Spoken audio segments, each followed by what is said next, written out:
Hey guys! So, while my car warms up, I thought I'd do a video on how I get mail while I'm traveling. So I've been traveling the past couple years. The first year I went to South America, and the second year I traveled to Asia and Southeast Asia. And the question that I get when people hear about my travels is, how do you go for such long lengths of time? How do you check your mail? Well, the way I check my mail is through a service called Traveling Mailbox. I surveyed a few different travel mailbox services, and these are services that you get a mailing address and you have all your mail sent to it. You can go through the United States Post Office and forward your existing address to this. Essentially, it's a P.O. box. They have different addresses that you can get in the U.S., but their main office is in North Carolina. I didn't know it at the time. That their main office was North Carolina, but I just happened to pick that address because it didn't have an additional cost.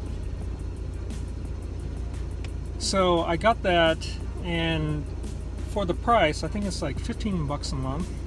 They include 35 scans. In some other services, they charge $1 per scan. So here's a scenario. You get a letter, and it has a couple pages that you would like to read, but those aren't free in some cases. You have to, or included as part of the price. What you have to do is pay a price per page scan. But with Traveling Mailbox, they include 35 scans. So that means 35 pages. And I've rarely, I think maybe in one instance in 2 years, I used beyond 35 pages. And that's because I mistakenly scanned like a bank statement that went on for 6 pages. Like I did that a couple times that month. So that's the only thing you have to be aware of is the additional costs that are not included as part of the monthly cost that you pay. As far as the different services, like I think Earthmail, I forget what the other two that I checked out, but I also wrote a blog post about this, and I'll put a link down below. And I compared like 5 different services.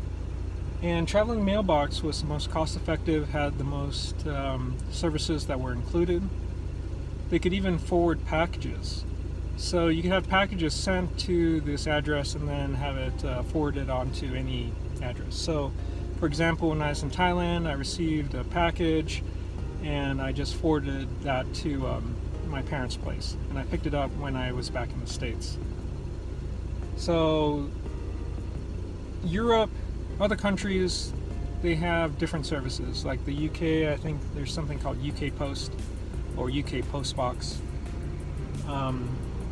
For the US, I use travelingmailbox.com, and I'll put a link to that down below as well. So hopefully that answers some of your questions. That's my recommendation. I think they have a good service. I've read some of the reviews. Some people have had some issues with them. I think most of the issues come when they're using an address that's not North Carolina. Because North Carolina, all the other addresses, the packages and letters get forwarded to North Carolina. So all the other addresses that you can choose are just forwarding addresses, from what I understand. And then the central processing address, the headquarters, is in North Carolina, and that's where they process all the mail.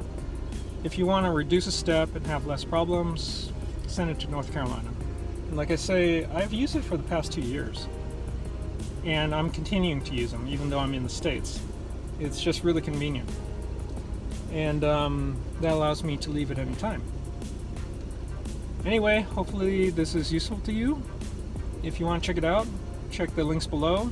You can make your own decision. And I'll see you on the road.